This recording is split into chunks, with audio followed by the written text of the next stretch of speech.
Kalau kita belajar hierarki hukum di Indonesia, itu yang pertama kan ada Undang-Undang Dasar.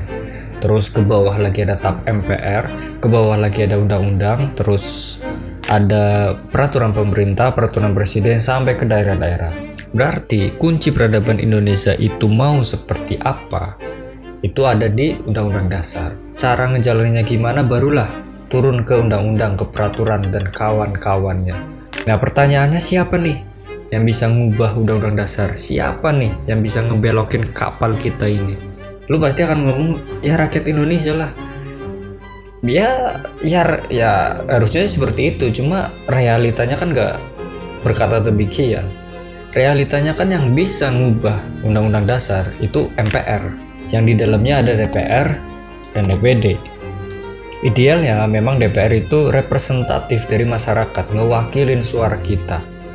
Tapi kan realitanya nggak seperti itu. Mereka ngewakilin suara partai. Ini Korea ini semua menurut bosnya masing-masing.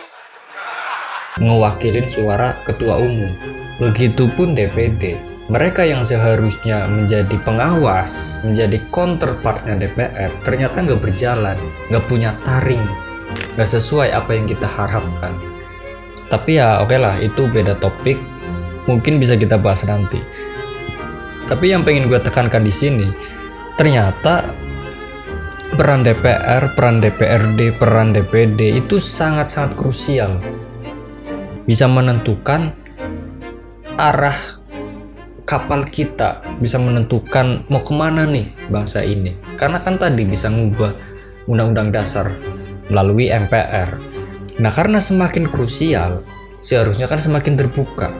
Akses untuk masyarakat terlibat secara langsung harus dipermudah dong, harus diperlebar.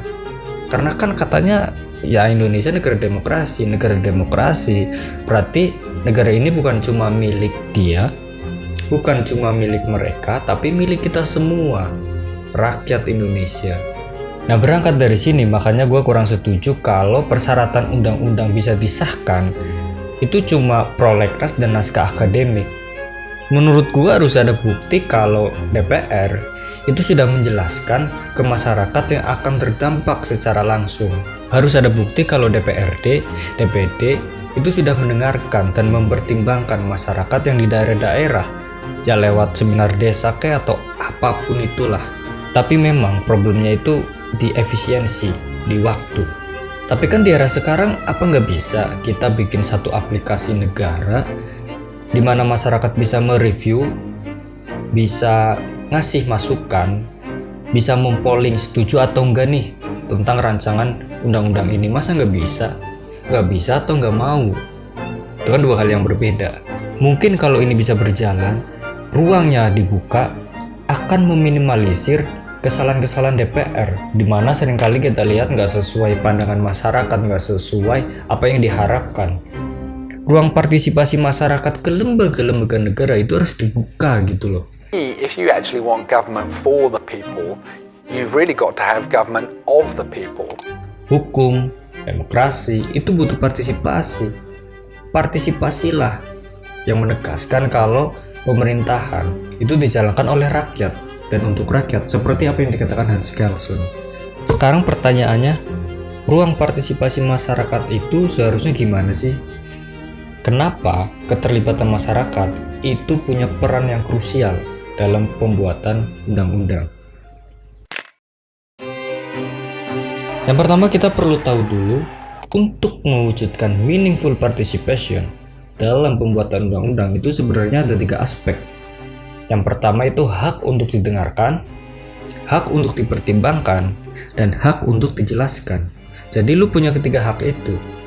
Lu punya hak untuk protes, untuk minta didengarkan, lu juga punya hak untuk dipertimbangkan protes lu itu, dan lu juga punya hak untuk dijelaskan. Ketika ada rancangan undang-undang, minta dijelaskan, lu punya hak. Itu pun dijamin oleh konstitusi kita dalam pasal 27 ayat 1 dan pasal 28C ayat 2 Undang-Undang Dasar 1945 yang memberikan ruang untuk kita ikut berpartisipasi dalam membangun bangsa dan negara. Jadi negara nggak boleh bilang, diam jangan berisik, kita lagi kerja. Nggak boleh, itu hak masyarakat. Kita bisa lihat dah di negara Jepang. Negara Jepang di tingkat lokal, ketika mereka mau merencanakan anggaran daerahnya, ketika mereka mau merencanakan APBD, masyarakat lokal itu langsung dilibatkan loh secara langsung. Draftnya dikasih tahu dan dijelaskan. Masyarakat juga bisa langsung memberi masukan. Oh ini oke, oh ini jangan deh, nggak penting. Nah di Indonesia demokrasinya belum sampai di level itu. Inisiasi tentang rancangan undang-undang kan sebenarnya ya cuma orang-orang ini kan, orang-orang partai. Apakah rancangan undang-undang tentang perubahan kedua atas Undang-Undang Nomor 6 Tahun 2014 tentang Desa dapat disetujui untuk disahkan menjadi undang-undang? Setuju? Setuju. Para sopir nggak pernah didatengin, dikasih tahu, dijelaskan. Undang-undang odol ini sebenarnya apa sih? Gimana sih? Kuli-kuli serabutan di kampung nggak pernah diajak kumpul, nggak pernah diajak berpendapat. Gimana nih buat meningkatin masyarakat kita? Emang lu pernah lihat DPRD yang lu pilih itu ke pasar, ke nelayan, ngobrol? Nggak pernah kan? Jadi buat undang-undang itu jangan cuma berdasarkan teori. Oh kayaknya ini oke deh buat masyarakat, oh ini cocok deh buat masyarakat. Jangan, lu harus lihat realitanya, realita yang berjalan di masyarakat itu seperti apa. Lu harus jemput bola, jangan cuma di kantor nunggu laporan. Kalau nggak ada laporan dianggap baik-baik aja, dianggap masyarakat setuju. Jual mahal amat lu, Scorpio lu. Capek-capek kerja ngapain ngurusin negara? Biarlah mereka yang ngurusin. Oke lah. Tapi lu nggak boleh protes kalau yang dibahas DPR tuh cuma tentang kekuasaan, cuma tentang kepentingan mereka, cuma tentang lembaga A, lembaga B, lembaga C. Jangan salahkan kalau DPR tuh nggak pernah bahas gimana nih antara lembaga ke masyarakat itu gapnya gimana, gimana ruangnya dibuka itu gimana. Itu jangan salahin kalau mereka nggak bahas tentang itu. Dan jangan salahin kalau tiba-tiba pajak naik.